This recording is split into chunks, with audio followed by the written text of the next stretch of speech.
Bonjour à toutes et bonjour à tous et bienvenue dans l'émission Arc-en-Ciel. Mesdames et messieurs, nous sommes heureux d'être en ligne avec le général François Chauvency. Bonjour. Bonjour. Bonjour et bienvenue dans l'émission Arc-en-Ciel. Avant tout, je tiens à vous remercier par rapport à votre accord de participer dans cette émission et ce n'est pas la première fois. Nous sommes heureux et notre auditoire aussi est heureux d'entendre et de comprendre les enjeux qui concernent les crises politico-militaires et notamment la thématique de ce jour, autant Turquie, crise ou pas crise. Général, dans un premier temps, comment vous voyez la situation actuelle entre la Turquie et ses partenaires de l'OTAN avant de parler de l'Europe? La Turquie au sein de l'OTAN est présentée comme un acteur important parce que on dit bien souvent que la Turquie a la deuxième force armée, force militaire au sein de l'OTAN après les États-Unis.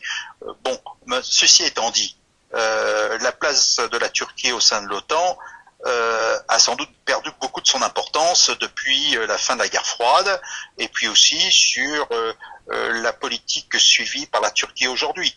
Donc la Turquie est un membre de l'OTAN, oui. Est-ce qu'elle a un rôle important? Non.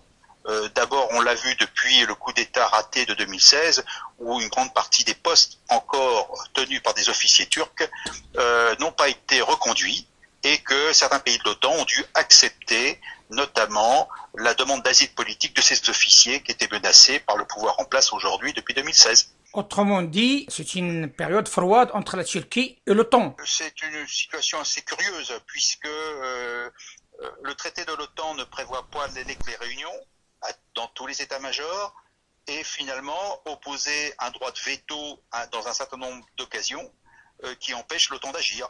Donc la Turquie aujourd'hui au sein de l'OTAN un pouvoir de nuisance. Une situation de crise quelque part, d'une manière un peu légale, parce que selon les statuts de l'OTAN, on ne peut pas exclure un membre de l'OTAN, si j'ai bien compris un petit peu. Ah, tout à fait. Il n'y a pas de possibilité d'exclure un membre. Il ne peut que se retirer lui-même, comme l'a fait la France en 1966, où elle a retiré partiellement son implication dans l'OTAN. Elle est restée membre de l'OTAN, mais elle n'a plus donné ses forces militaires à l'autorité otanienne.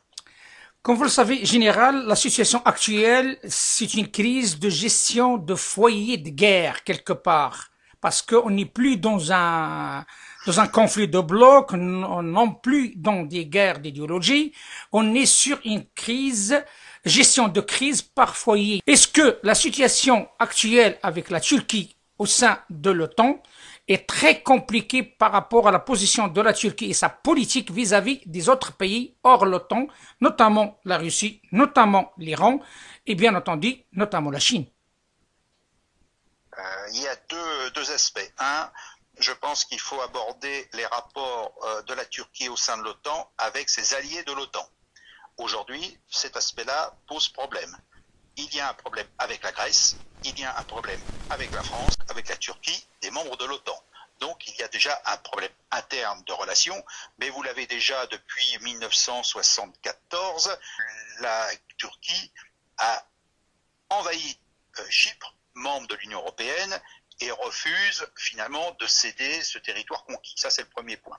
Maintenant sur l'aspect extérieur que vous avez évoqué, avec l'Iran, la Russie, la Chine. Bon, la Chine, je ne suis pas certain qu'aujourd'hui ça soit un acteur majeur dans le cadre de la Turquie. Ce serait à revoir, mais j'en ai pas l'impression.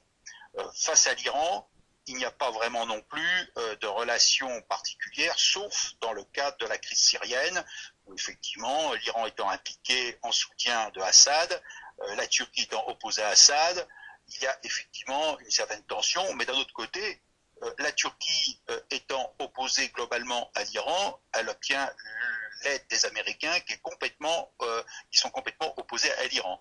Quant à la Russie, il est certain que les relations entre la Turquie et la Russie sont ambiguës. D'ailleurs, pas uniquement depuis Erdogan. Il y a toujours eu des affrontements entre ces deux États depuis des centaines d'années. Maintenant, on voit bien que les relations sont ambiguës. D'une part, en Syrie, la Russie soutient Assad, tout comme l'Iran.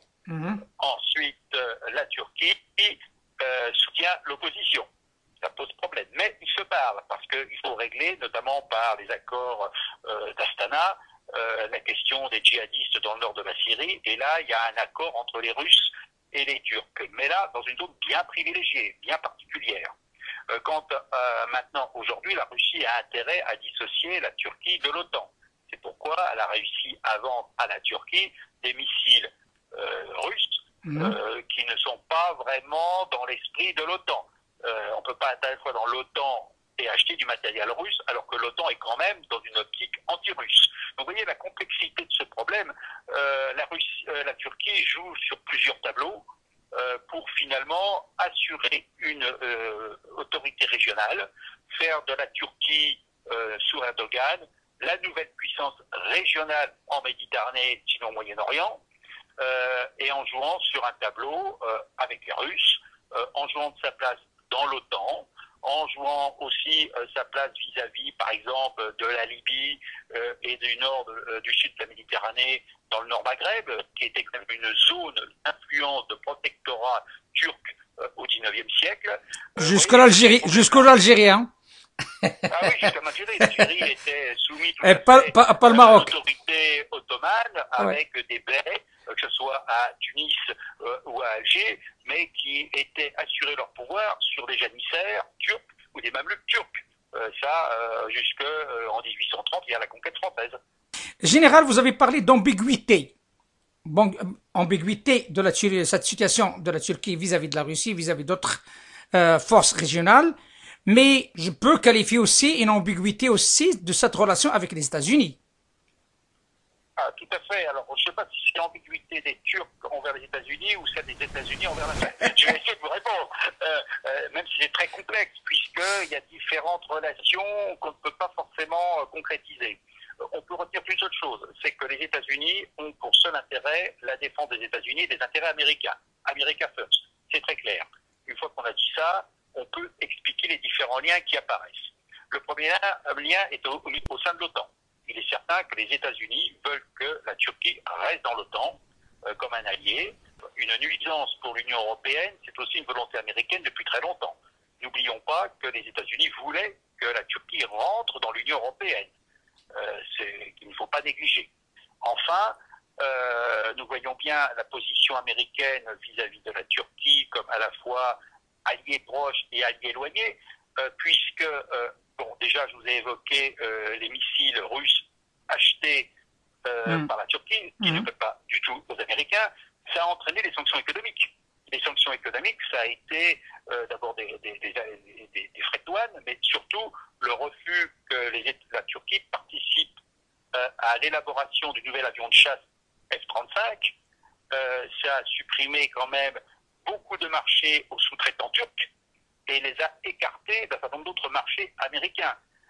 N'oublions pas aussi, pour les droits de l'homme, notamment avec l'arrestation d'un pasteur évangéliste américain il y a 3 ans, suite à 2016 et au coup d'État manqué, les États-Unis de Trump ont mis en place des mesures économiques de sanctions pour contraindre la Turquie à relâcher ce pasteur évangéliste américain. Donc vous voyez, il y a des rapports tendus avec plusieurs intérêts. Mais les États-Unis, le seul objectif, c'est de rester maître du jeu. Et l'Europe dans tout ça? Oui, alors, mais l'Europe dans cette affaire-là, et c'est pour ça que moi je préfère quand même mettre en avant l'action du président Macron, qui peut être décriée en termes de fermeté, qui peut être insulté par Erdogan, mais le président Macron a un objectif, c'est de faire de l'Union européenne un acteur géopolitique et pas uniquement économique qui compte. En l'occurrence, le fait d'avoir attiré l'attention sur cette Méditerranée orientale et sur l'attitude turque, d'avoir soutenu la Grèce, qui est un État de l'Union européenne, d'avoir rappelé que le droit international devait être appliqué, notamment dans la zone économique exclusive, face à la Turquie, que tout devait se faire par la négociation, non pas par le fait accompli, ce que fait aujourd'hui Erdogan toutes les semaines. Tout ceci a pour intérêt quand même, au niveau de l'Europe, de montrer que l'Europe doit réagir face à un État qui n'est pas européen et qui menace les frontières maritimes de l'un de ses membres. Et je rappellerai, pour clore un peu cet aspect, que quand même, on a un traité de Lisbonne qui a été signé, traité de l'Union européenne, qui rappelle que toute agression contre un État membre doit appeler la solidarité des autres États membres de l'Union européenne. Ce qu'on n'a pas vraiment vu lors de cette crise, puisque Grèce et France ont été quand même un peu isolés, qui n'ont pas eu le soutien de l'ensemble des États européens, et que même dans les États du sud de l'Europe, l'Italie a été très timide, l'Espagne encore plus, et ne parlons pas non plus de l'Allemagne, qui joue son rôle de médiateur face à la Turquie pour d'autres raisons qui sont plutôt nationales qu'européennes. Ce qui renforce la position et les agissements de la Turquie. Quand vous avez un ensemble d'États qui ne sont pas capables de faire preuve de cohésion face à ce que j'appellerais une menace, il est normal que voir un État comme la Turquie en profiter. C'est évident. La Turquie profite des divisions et entretient la division. Et peut-être que d'ailleurs les accords dont on parle, enfin du moins les négociations qui pourraient débuter entre la Grèce et la Turquie sont une forme de réponse pour dissocier l'Union européenne et isoler d'ailleurs la France. Moi j'intervenais sur une radio Al Jazeera, une télévision Al Jazeera au début de semaine, face à un Turc qui disait clairement que la France n'a rien à voir et ne doit pas se mêler de ces affaires-là. Le problème, c'est que dès lors que la Grèce est un État européen, il est normal que la France lui apporte son appui, signer un partenariat stratégique en janvier dernier, qui commence à être mis en application depuis juin.